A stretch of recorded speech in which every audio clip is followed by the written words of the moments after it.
Assalamualaikum warahmatullahi wabarakatuh. Halo anak-anak semuanya, apa kabar hari ini? Ibu doakan semoga semua selalu sehat, semangat, dan juga ceria. Kembali lagi di sini bersama dengan Ibu Dea di mata pelajaran Dasar-Dasar Akuntansi dan Keuangan Lembaga kelas 10 SMK jurusan Akuntansi dan Keuangan Lembaga. Video kali ini merupakan kelanjutan dari video sebelumnya. Jadi elemen yang dibahas pun masih sama ya, yaitu proses bisnis di bidang akuntansi dan keuangan lembaga. Video kali ini akan menitik beratkan pembahasan pada perusahaan jasa. Nah, setelah menyimak dan juga mempelajari video ini, Ibu berharap anak-anak semua dapat menjelaskan pengertian dari perusahaan jasa, serta dapat mengidentifikasi karakteristik dari perusahaan jasa. Sehingga ketika anak-anak melihat suatu perusahaan, maka anak-anak sudah bisa menggolongkan apakah perusahaan tersebut masuk ke dalam kategori perusahaan jasa ataukah bukan. Di video kali ini, Ibu membagi pembahasan ke dalam 4 submateri ya. Yang pertama adalah jenis perusahaan, yang kedua adalah pengertian perusahaan jasa, yang ketiga contoh perusahaan jasa, dan yang keempat adalah karakteristik dari perusahaan jasa. Sebelum membahas lebih lanjut tentang perusahaan jasa, tentunya kita harus terlebih dahulu tahu sebenarnya ada berapa jenis ya perusahaan itu. Nah, jadi berdasarkan kegiatan usahanya, perusahaan itu dibagi ke dalam 3 jenis. Yang pertama adalah perusahaan jasa, yang kedua adalah perusahaan dagang, dan yang ketiga adalah perusahaan manufaktur. Nah, untuk memberikan gambaran atau pemahaman kepada anak-anak semua, di sini Ibu memberikan contoh gambar untuk masing-masing jenis perusahaannya. Di mana untuk perusahaan jasa, di situ Ibu menyematkan gambar salon. Kemudian di perusahaan dagang, Ibu memberikan gambar sebuah minimarket. Nah, di perusahaan yang ketiga yaitu perusahaan manufaktur, ada yang tahu itu gambar apa? Ya, benar sekali. Itu adalah gambar sebuah pabrik. Loh, Bu, kenapa kok yang lain gambarnya salon, gambarnya minimarket? Kok ini hanya sebuah pabrik, tidak terlihat aktivitas di dalamnya apa? Nah, anak-anak semua di sebuah pabrik tentunya ada proses apa? Disebut dengan proses apa yang ada di dalam pabrik? Ya, benar sekali. Prosesnya adalah proses produksi. Jadi, perusahaan manufaktur itu sangat identik dengan perusahaan yang memproduksi suatu barang. Nah, di video kali ini kita akan menitik beratkan pembahasan di perusahaan jasa. Nah, untuk perusahaan dagang dan perusahaan manufaktur akan kita bahas di pertemuan selanjutnya. Selanjutnya kita akan masuk ke pembahasan pengertian perusahaan jasa. Ada beberapa ilmuwan luar negeri yang memberikan pendapat mereka terkait pengertian perusahaan jasa. Yang pertama adalah Philip Kotler. Philip Kotler ini merupakan seorang ilmuwan yang berasal dari Amerika Serikat. Menurut Philip Kotler, yang dimaksud dengan perusahaan jasa adalah perusahaan yang menawarkan dan juga memberikan tindakan tidak berwujud. Nah, dan dari tindakan tersebut tidak menyebabkan perpindahan kepemilikan. Ilmuwan yang lainnya yang juga memberikan pendapatnya terkait pengertian perusahaan jasa adalah Christian Grönroos. Christian Grönroos merupakan seorang ilmuwan yang berasal dari Finlandia. Nah, menurut beliau, yang dimaksud dengan perusahaan jasa adalah perusahaan yang melakukan aktivitas intangible antara pelanggan dan juga karyawan jasa untuk mengatasi masalah pelanggan. Jadi dari dua pendapat tersebut kita dapat mengambil kesimpulan bahwa yang dimaksud dengan perusahaan jasa adalah perusahaan yang memiliki aktivitas intangible atau aktivitas tidak berwujud, di mana kegiatan utama dari perusahaan tersebut adalah memberikan pelayanan berupa jasa. Bisa jadi itu jasa perbaikan atau mungkin juga jasa konsultasi ataupun jasa-jasa yang lainnya. Setelah kita mengetahui pengertian dari perusahaan jasa, selanjutnya kita akan masuk ke materi contoh dari perusahaan jasa. Di sini, Ibu memberikan beberapa contoh dari perusahaan jasa. Contoh yang pertama adalah perusahaan jasa yang bergerak di bidang profesi. Contohnya adalah konsultan pajak. Nah, seorang konsultan pajak memberikan layanan berupa konsultasi dalam permasalahan perpajakan. Selain itu, seorang konsultan pajak juga melakukan perencanaan untuk mengoptimalkan keuntungan atau laba dari perusahaan kliennya.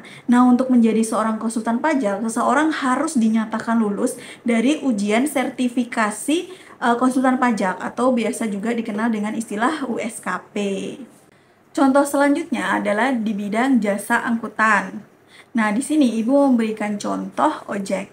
Nah, jadi jasa yang diberikan oleh tukang ojek adalah jasa penjemputan dan pengantaran seorang pelanggan dari suatu titik menuju titik yang dituju dengan aman dan juga nyaman. Nah, seiring berjalannya waktu, layanan yang diberikan tukang ojek pun terus berkembang, seperti misalnya layanan penjemputan dan juga pengantaran barang dari suatu tempat menuju tempat yang telah disepakati atau diminta oleh pelanggan tersebut.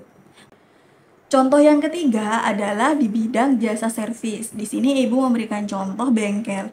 Bengkel memberikan pelayanan jasa berupa servis atau perbaikan kendaraan. Bengkel akan mencari tahu penyebab dari kerusakan kendaraan kita dan akan memperbaiki kerusakan tersebut sesuai dengan jenis dan tingkat keparahan dari kerusakan kendaraan kita.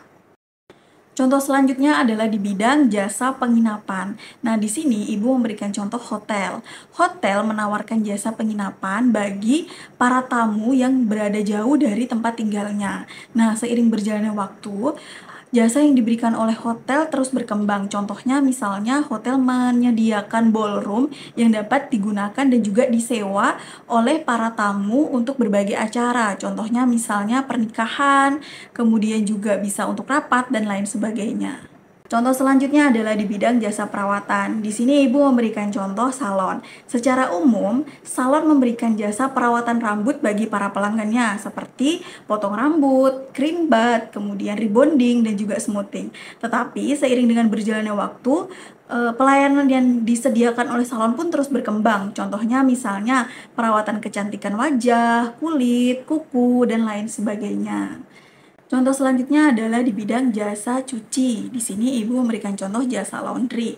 Nah, jasa laundry memberikan pelayanan jasa berupa pembersihan pakaian dan bahan-bahan tekstil lainnya kepada para pelanggan. Jasa laundry ini belakangan ini sangat banyak diminati oleh masyarakat, terutama masyarakat di kota-kota besar. Hal ini karena penduduk kota-kota besar mayoritas adalah penduduk yang memiliki tingkat kepadatan atau tingkat kepadatan aktivitas yang relatif tinggi, sehingga mereka tidak memiliki cukup waktu untuk mencuci pakaian mereka sendiri. Nah, itu tadi adalah sedikit contoh dari banyaknya perusahaan jasa yang ada di sekitar kita. Nah, Ibu bisa minta tolong ya anak-anak untuk menuliskan satu saja di kolom komentar contoh perusahaan jasa yang ada di sekitar kita. Nah, setelah tadi kita mempelajari dan juga membahas tentang jenis perusahaan, kemudian pengertian perusahaan jasa, dan juga contoh perusahaan jasa, kini saatnya kita membahas karakteristik dari perusahaan jasa. Di sini ada 4 karakteristik dari perusahaan jasa. Yang pertama adalah produk non-fisik. Nah, yang dimaksud dengan produk non-fisik di sini adalah bahwa perusahaan jasa tidak menjual barang yang dapat kita rasakan atau dapat kita sentuh barang tersebut, melainkan perusahaan jasa di sini menjual atau memberikan layanan berupa jasa yang dapat kita rasakan kebermanfaatannya. Karakteristik yang kedua adalah tidak memiliki persediaan. Perusahaan jasa tidak akan pernah memiliki persediaan layaknya perusahaan yang lainnya. Hal ini dikarenakan perusahaan jasa hanya akan melayani pelanggan jika pelanggan tersebut datang dan juga menggunakan jasa yang ditawarkan oleh perusahaan jasa tersebut.